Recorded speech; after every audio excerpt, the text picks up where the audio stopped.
Welcome to our third floor. Today is May 7th, 2025. How did Peter walk on water? This morning, I noticed something interesting about the story of Peter walking on the water. And it wasn't that he was walking on the water, it was that this was Peter's miracle. Peter walked on the water. The other 11 disciples stayed in the boat. There was a reason Peter needed to experience firsthand this miracle, an object lesson in faith, while apparently the other disciples had either already learned it or were about to learn it by simply watching Peter.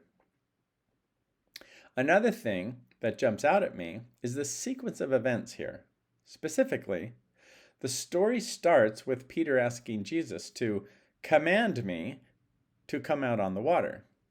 I never noticed that detail before. Peter doesn't just jump in the water, although he does do that, which is another story later. But this first step tells me that Peter had total belief Jesus had power even over all the earth. Think about it. Peter was a fisherman. He probably grew up on that lake. And I'm sure he knew how to swim. And he wasn't afraid of the water. Let's read about it in Matthew 14, verses 28 through 31. Peter says, "Lord, if it's you, tell me to come to you on the water." And Jesus simply said, "Come." Then Peter got out of the boat, walked on the water, and came toward Jesus.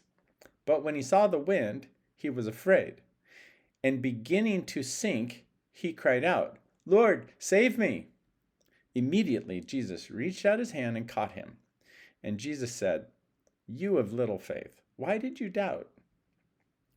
I think Jesus even said that with a smile. The text says Peter got distracted by the wind, and fear entered his mind. What was he afraid of? Was it falling in the water? I doubt it. I'm sure he had fallen out of the boat, pulling in his nets many times. I think he was afraid of the doubt that had just entered his mind.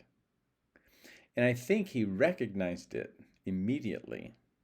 The very moment Peter allowed himself to fear, he began to sink. Just imagine how close he was, within arm's reach, nearly face to face with Jesus on the water. How could he doubt now when he was so close? It's the same for us.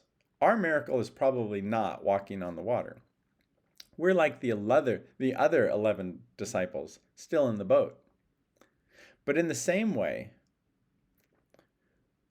when we get so close to God that we can touch him, that's when we are more likely to doubt. Why? We answered why yesterday. It's in Ephesians chapter 6, verse 16.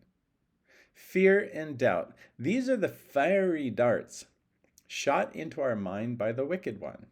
And remember, the wicked one is the fallen angel Lucifer.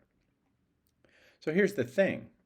The closer we get to God, the harder Lucifer is going to work to sink our ship. Think about it. When Jesus said to Peter, "Why did you doubt?" he says it in the past tense, meaning at that point, Peter's doubt was over. Faith had returned. They clasped arms. Yesterday, we talked about lifting our shield of faith. That's what Peter just did when he cried out, "Lord, save me." The moment we sense fear, we need to recognize it. It's not from God. It's from Lucifer.